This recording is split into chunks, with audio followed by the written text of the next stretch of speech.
Welcome home to USA Global TV and Radio. Ours is a place where dreams take flight, voices are heard, and stories are shared. This is where cultures meet, connections are formed, and ideas are transformed into action. This is your destination for authentic storytelling, diverse perspectives, and meaningful conversations. We're where global stories unite and bridges are built beyond all borders. Discover our world of education, entertainment, hope, and inspiration. Together, we're building bridges worldwide. Subscribe to our USA Global TV channel and download our USA Global TV app. Be our guest or join our team. Visit usaglobaltv.com. With heartfelt thanks to our executive producer, Dr. Jacqueline Kerbeck, music scored by Yifei Tang from Cloud Road Music, creative direction by Paul Garcia, and I'm Al Cini, and I'm very proud to be part of the USA Global TV and Radio family. So join us here at USA Global TV and Radio. Make us your home for global connection. All rights reserved. This video and its contents are the exclusive property of USA Global TV and Radio. Unauthorized use, duplication, or redistribution in any form is strictly prohibited. Thank you for being a part of our global community. Let's inspire together. Hello and welcome to USA Global TV and Radio, where we provide world-class education, entertainment, hope and inspiration. Our show today is Talking Heads. I'm Caroline HEWARD and I'm one of 5 Talking Heads expert presenters. I'm a TV presenter on USA Global TV and Radio, as well as the resident therapist. And I'm also known as the Harley Street Stress Expert. And I'm an expert presenter in today's topic, which is part of the Mind and Body Connection series. Our topic today, which is my 83rd episode, is pills, pain, and pretending. Are we numbing life instead of healing? So let's begin. We tend to pop a pill for each pain that we experience. It's become a norm that if we have a headache, we pop a pill. If we can't sleep, we pop a pill. We're generally treating symptoms. Does this sound familiar to you? Is this something that is commonplace for you, for a member of family, for somebody that you're close to, for a sibling, for a friend, for somebody that you regularly see and spend time with? It seems to be, especially in the Western world and Western society, our norm. We seem to be treating symptoms and ignoring the root cause. So if we have a skin problem, we're taking a cream. If we have a pain, we're using oils and rubs and painkillers to deaden the pain. But I ask you, why is the pain or the symptom there in the first place? Is it covering up emotional wounds? Because emotional wounds can be buried underneath the prescriptions, because it masks and puts us into a space of resilience. The bravado of I'm fine silently makes our suffering masked. It silently suffers underneath all that masking of symptoms. Are we truly healing, or are we just numbing the pain? We're going to take an honest look today and our growing dependency on medication and our over-emotional expectation of being able to cope with the truth. So are we becoming emotionally disconnected through over-medication? It's a question that I want you to ponder on. Are we becoming dependent? Are we becoming emotionally dependent through a prescription medication? And there is so many under prescription that we can get. I'm surprised at how many people I speak to that are under prescribed medication for anxiety, for stress, for depression. Even people as young as in their teen years, 14, 15, and 16. When I was growing up at that sort of age, I thought that that was something that the older people took. I had no idea that it would change and our younger generations take these prescribed medications. We tend to pop a pill for every emotion. I want you to just sit with that. If we're feeling hurt, feeling anxious, we reach out to the bottle and pop a pill. So we are going to explore the emotional pain that's unresolved. We're going to explore the trauma, the grief, the burnout, the anxiety. We live in a pill for everything culture, but not everything needs a pill. And that's my quote. Not everything needs a pill. I'm not saying don't take prescribed medication, and I'm not saying don't see your doctor to find out what's wrong. What I'm saying is, once you know what's wrong, to have an understanding of perhaps where it's come from, and to look at dealing with why. Why is it that the pain becomes the pain? How has grief and loss and trauma become the most medicated rather than processed symptom? We have a cultural shift in our society of convenience, which suppresses our emotions over healing. Are we fearing vulnerability instead of healing? What I will say is that in our Western culture and our Western society, we have an expectation. We certainly, in our working environment, have expectations where we should keep calm and carry on. I don't know when that phrase came into existence in terms of when I started to regularly use it. I knew it was a wartime phrase, keep calm and carry on no matter what is happening. But keep calm and carry on, and somebody has just died, somebody that's close to you, or you've suffered a family loss in terms of a breakdown within the family. You've suffered illness within the family where the person has mental health issues or is dependent on you for health reasons. These are things that have an emotional playbook. But what we are doing in our Western society is pushing down the emotions and feelings. And in our cultural society, there is an expectation, whatever happens, that you should keep calm and carry on. It is a convenience to keep calm and carry on so that you don't have to deal with the emotions and feelings. And there is a fear for many people, especially in the Western culture, particularly of looking and feeling vulnerable.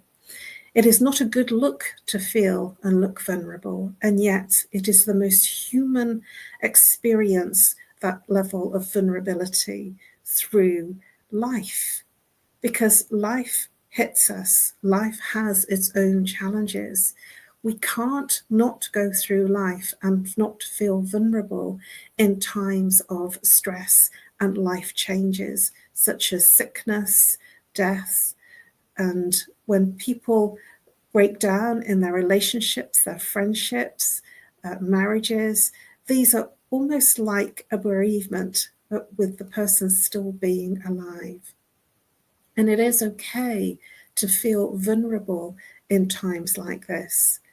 But what is society saying to us? That we just have to carry on anyway. We just have to almost be automated like a machine, that we're not allowed to feel vulnerable or painful. And so it comes out in all sorts of ways. It comes out for some people in that they get angry at other people, or they lash out, or they're blaming, or they're criticizing someone else because of something that's undealt with within them.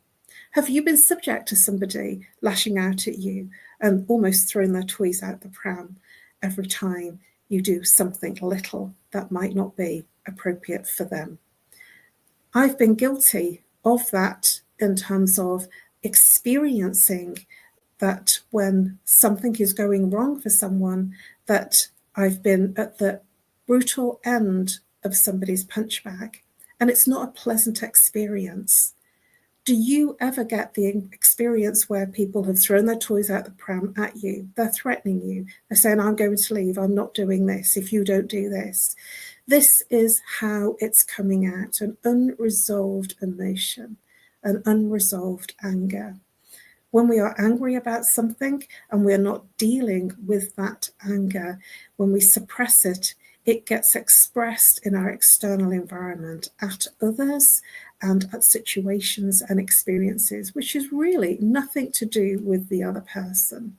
Everything is expressed as part of what you're not dealing with. Grief is not a disorder. It's not a disease. It's a sign of, it's not a sign of weakness. It is an emotional, physical, and spiritual necessity. This is a quote by Earl Grolman. Let me read that again to you. Grief is not a disorder. It's not a disease or a sign of weakness. It is an emotional, physical, and spiritual necessity. Earl Grolman. When a grieving happens in whatever way that it does, and we can go through a bereavement or a grieving process, even when somebody has been diagnosed with a terminal illness, something like dementia, Alzheimer's, because that person is dying at each stage of that illness. And so even though the person is alive, the person is dying right in front of us because they're losing what's truly them and what's truly who you were with them and the relationship.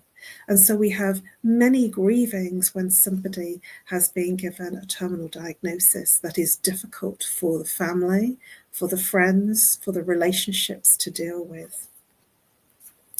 Society has this pressure, and it is a pressure to keep going, and it creates emotional suppression.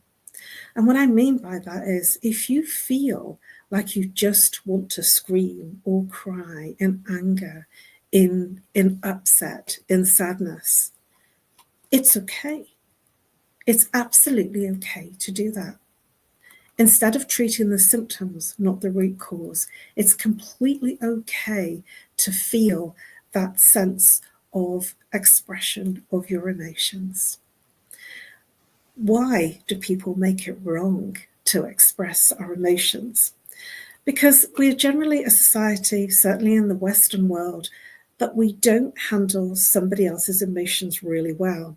We probably don't handle our own very well, and so we don't handle other people's emotions.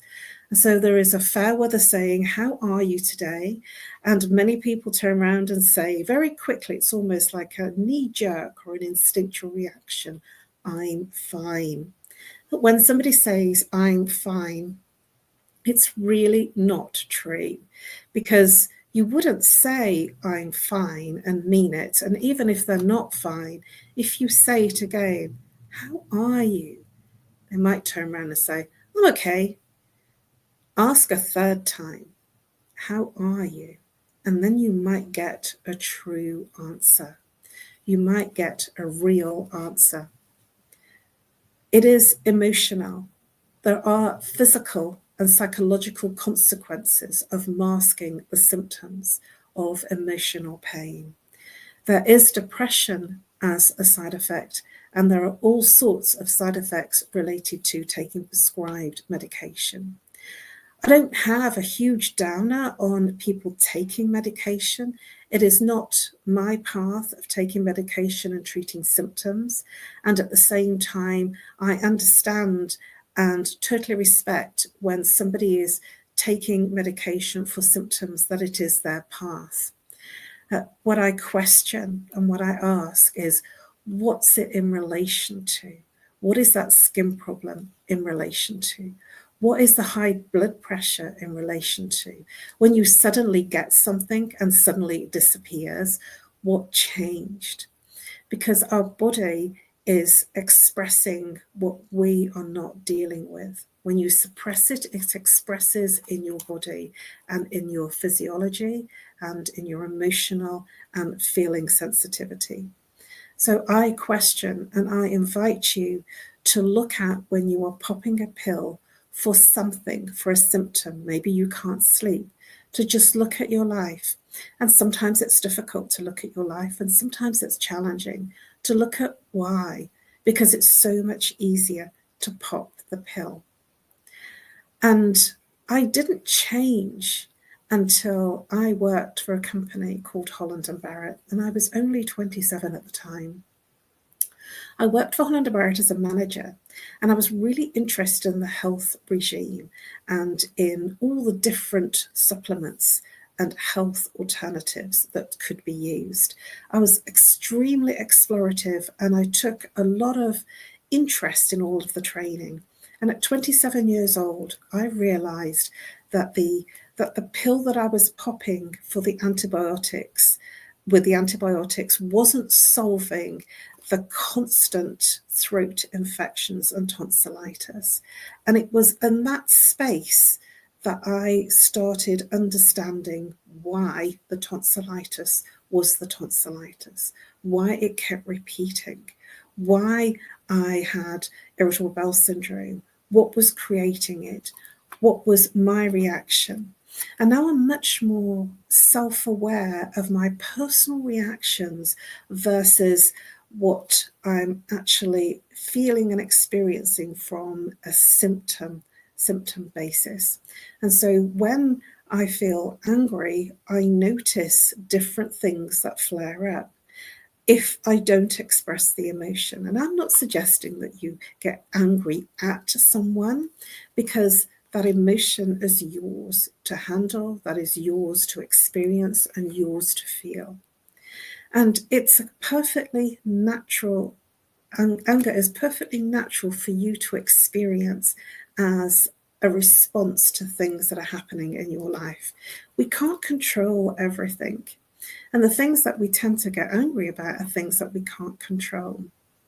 So my invitation to you is to feel okay to not be okay, and to feel okay to express any emotion that you feel. Do it privately. It might be in a letter.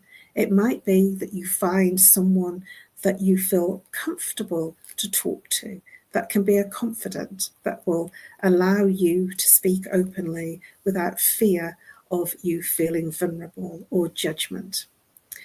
So let's look at why pharmaceutical products are being used as a quick and deeper emotional path. It's because when we take the pill, it deals with the symptom, but at the same time, what else is happening? Do you sense a level of loss of identity?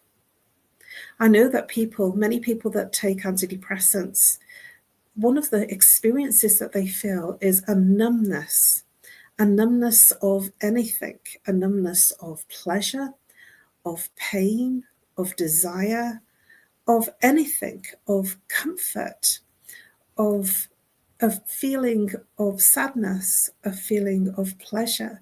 There is a numbness of everything. And one of the things that happens is that the person moves into a place of living in autopilot, going through the motions without the emotion, as if you're watching a movie and you're the main movie star, but you're watching yourself in that movie rather than being partly in that experience. So it's a detached state of living and being. There is a sheer emotional disconnection with everything, with life, with experiences, even with food. Now, food is something that I want to just mention here, because there will be a lack of taste and a lack of sensitivity of experiencing the pleasure of food. Now, the sensory of taste is in the second chakra, which is where the feelings and emotions are stored, and that's also where the sexual energy is stored. And so when we numb down the emotions and feelings, or numb down the fact that we don't feel that it's okay to be emotional or to feel emotions or pleasure or pain, what happens is when we numb that down, we numb our taste buds down, because the sensory for the second chakra, which is called the sacral energy, is taste. Your taste and your zest for life, your pleasure, your spontaneity, your childlikeness to move through things. And when you have lost that, laughter is difficult. Fun is challenging. It's almost like you force yourself to do things without really feeling the pleasure that you desire to feel, that other people feel, that you want to feel. I have many people that say to me, I just feel there's something missing in life. I feel that there's something not working. I feel that I'm just living, but not experiencing life, and it doesn't feel good. And when they reach that point of there must be something more, and that's the point usually when they've suffered for decades, there must be something more, there must be a better way to live. When you were born with no mind. And when we suppress the emotions and feelings, because life and things happen, the escape route is the mind. And so when we shut off our experiences from a sensory and a feeling space, and when we shut off our sensories from feeling and experiencing, then we are living in a disconnected way and on autopilot. And that has an impact on our relationships, whether it's an intimate relationship, whether it's a friendship, whether it's a relationship with family, siblings, parents. We will feel a disconnection generally in life. And even when we're with groups of people, they will feel still a disconnection.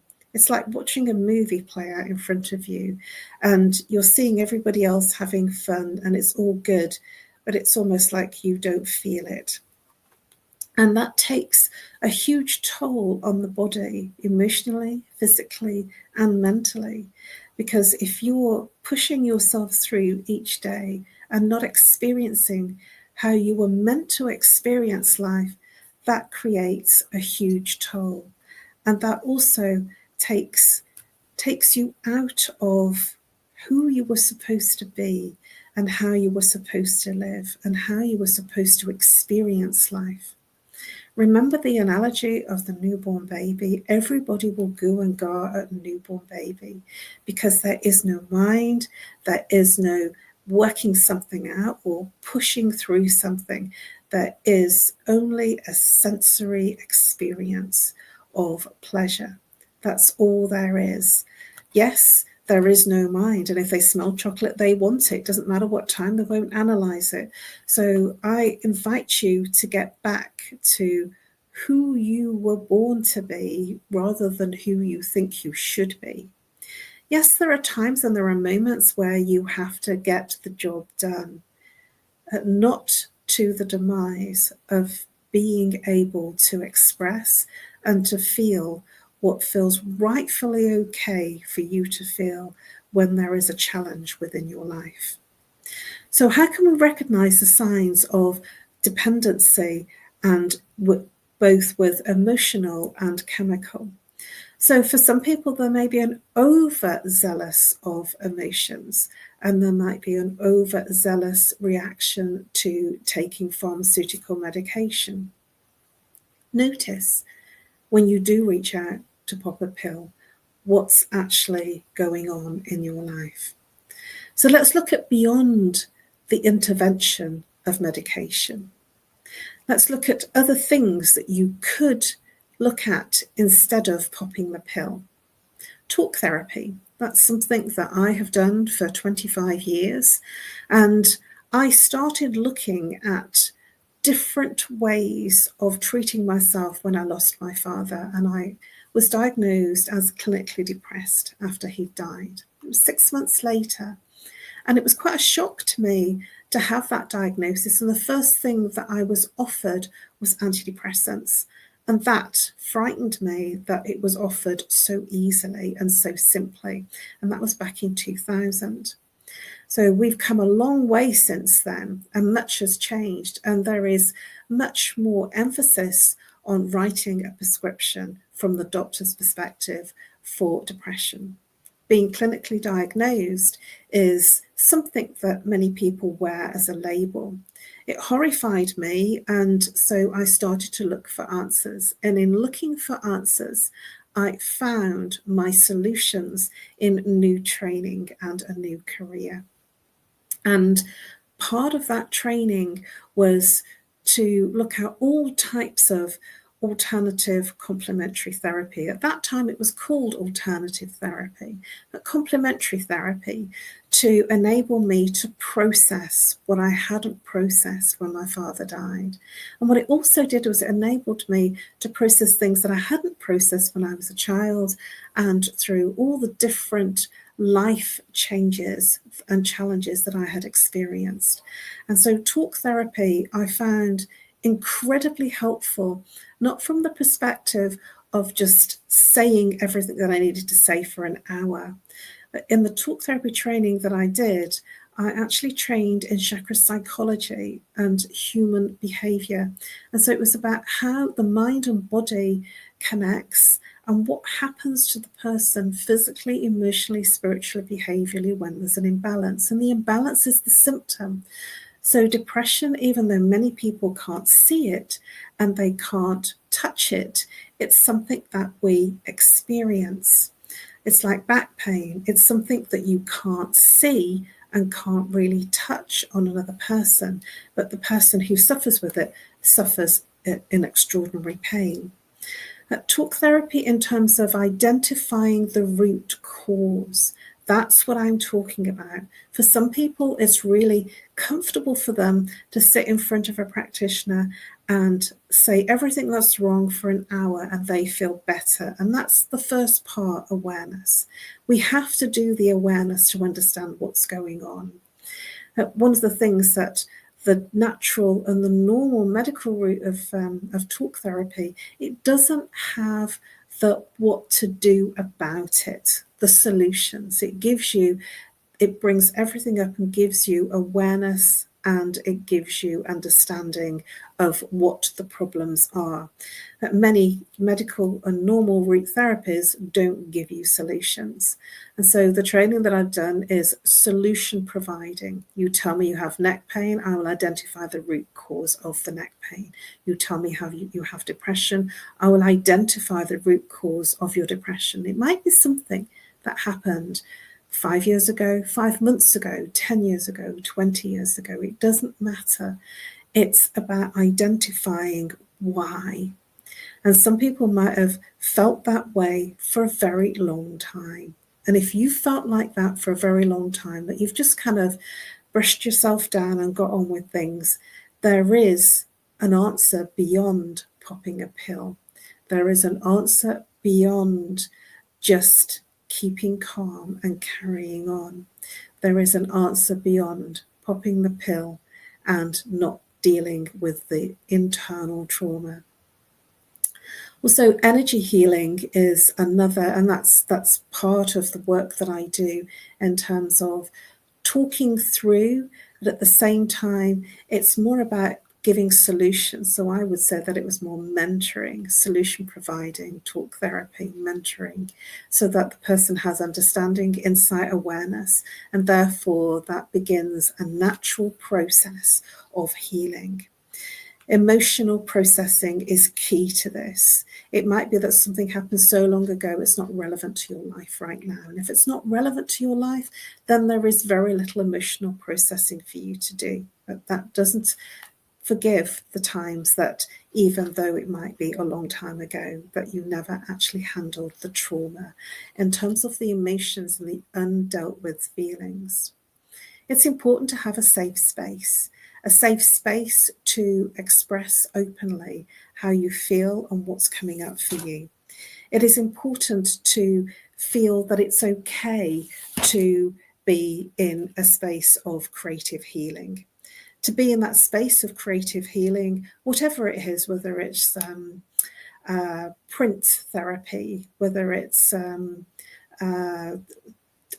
craft therapy, whether it's color therapy. There is lots of many different types of art type therapies where you're playing with clay or playing with other colours or drawings.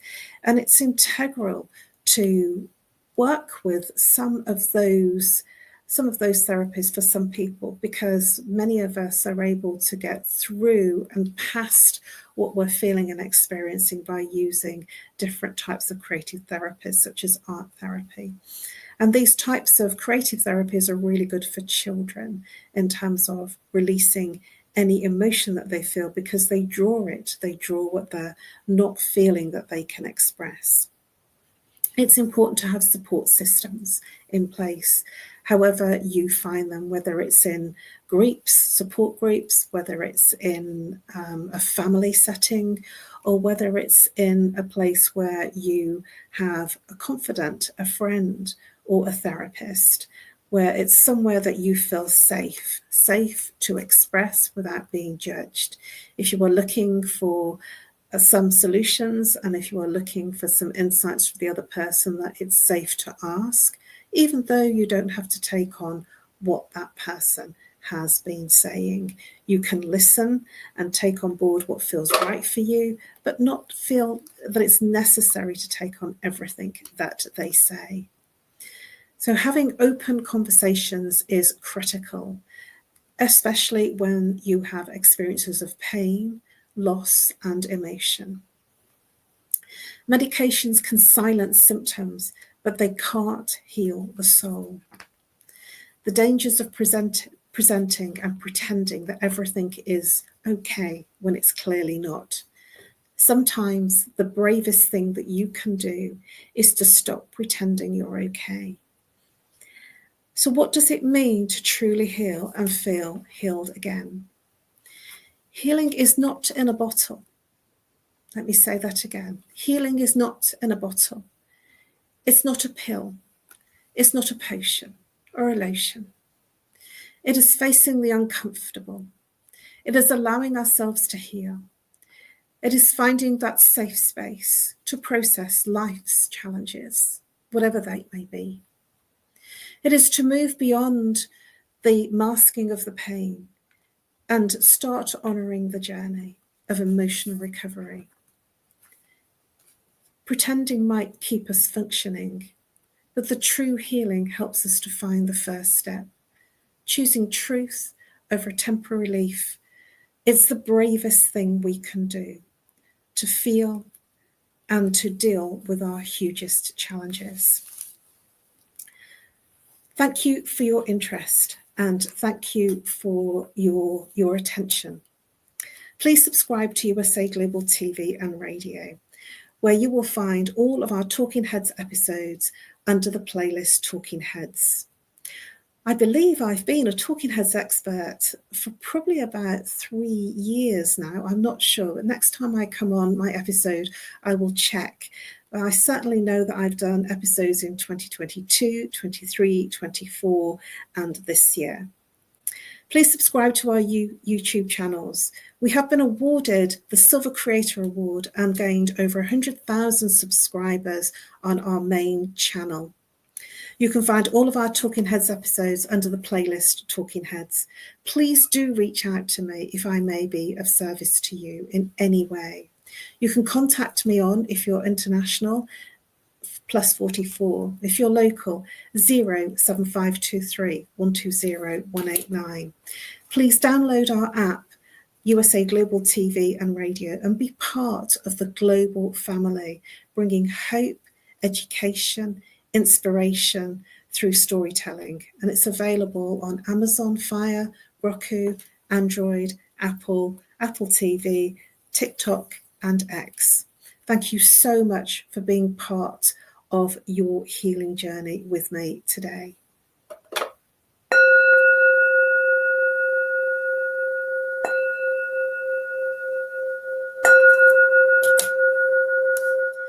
Namaste. USA Global TV and Radio proudly presents Steve Klein Art at steveklein.art. My name is Steve Klein, born Manchester, England, 1953. My quest in my lifetime is to create artwork from my soul and the deepness within my wildest dreams and fantasies. In 2012, my heart stopped when I was given too much anesthetic for a minor knee operation, and this near-death experience took me to another multidimensional world, an out-of-body experience, and I was given the gift of being blessed by an overwhelming, burning passion to become, for the very first time in my life, an artist with an eternal, passionate desire to bring my art, which I've named multidimensional, subliminal, freeform art, to the world, as only 3% recover from what I experienced, and now in my golden years want to release my cosmic, vital energy through my art to allow people to be a part of my cosmic dance. To learn more, email roccogoodwine@gmail.com. For VIP pricing, mention USA Global TV and Radio.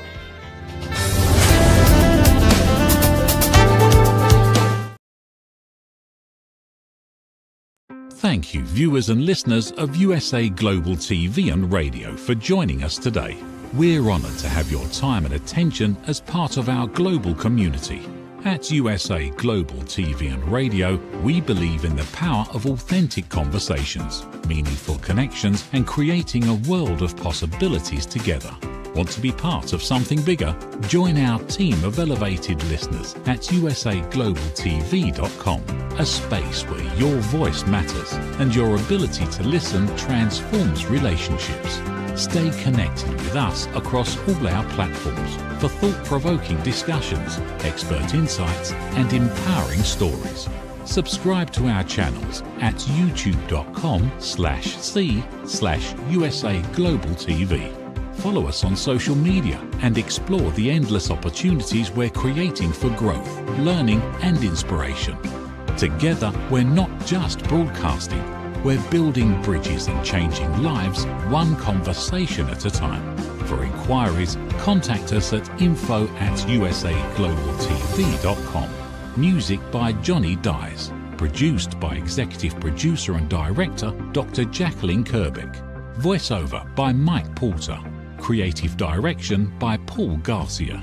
All rights reserved. Copyright 2025. Visit usaglobaltv.com to view our full terms and conditions.